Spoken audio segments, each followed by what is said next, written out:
మోరీలో మురికి తీయాలంటే మోడీ వస్తారా అంటూ ఎద్దేవా చేశారు సీఎం రేవంత్ రెడ్డి. ఇక్కడే సరైన నాయకులు ఉండాలని తెలిపారు. మీ చేతనే అవుతుంది అనుకుంటున్నాం, కానీ ఎలుకకు పొగబెట్టి బయటకు ఎట్లా తేవాళ్ళను మా కార్యకర్తలందరికీ తెలుసు. మీరు అనుకుంటున్నాం ఎప్పటికీ మోసం చేస్తామని. వాళ్ళని చూడురి, మున్సిపల్లో చిన్న వార్డు మెంబర్కి ఎన్నికలు ఉంటే మోడీకి చూసి ఓటేయండి అంటారు. నేను అడుగుతున్న కిషన్ రెడ్డి గారిని, మన మోరీలో మురికి తీయాలంటే మోడీ వస్తాడే? ఈడున్నోడు ఎవడన్నా సక్కనైనోడు ఉండాలి. పెళ్లి పెద్దను చూసి పిల్లగానికి పిల్లని ఇస్తే వాడు సంసారం చేయకపోతే పెళ్లి పెద్దని అడుగుతామా?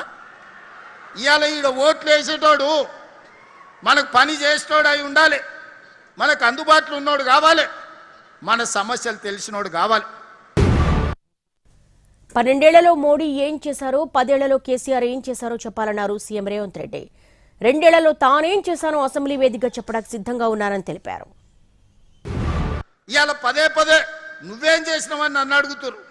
10 ఏళ్ళు ఉన్నాయన, 10 ఏళ్ల తర్వాత ఫామ్ హౌస్లో వండుకున్నాడు. 12 ఏళ్ళు అయింది నరేంద్ర మోడీ వచ్చి. 2 ఏళ్లలోనే ఏమి చేయలేదని నన్ను అడుగుతున్నారు కదా. అసెంబ్లీకి రాండి, 10 ఏళ్లలో ఆయన ఏం చేసిండో, 12 ఏళ్ళలో మోడీ ఏం చేసిండో, 2 ఏళ్లలో నేనేం చేసిండో నేను చర్చ పెడతా. మా పిఎస్సి చైర్మన్ అరకప్పుడు గాంధీ గారితోనే నేను సమాధానం ఇప్పిస్తా.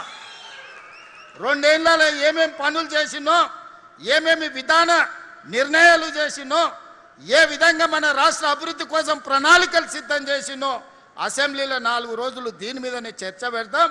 మీరు రాండి, చర్చ చేద్దాం. తెలంగాణ అభివృద్ధికి కిషన్ రెడ్డి కేంద్రం నుంచి అనుమతులు తీసుకురావాలన్నారు సీఎం రేవంత్ రెడ్డి. అయ్యా కిషన్ రెడ్డి, నువ్వు ఎంత మొనగానువో ఎంత లడాయికోతో తెలంగాణ వాళ్ళందరికీ తెలుసు. నీ తెలివితేటలు ఆపేయి.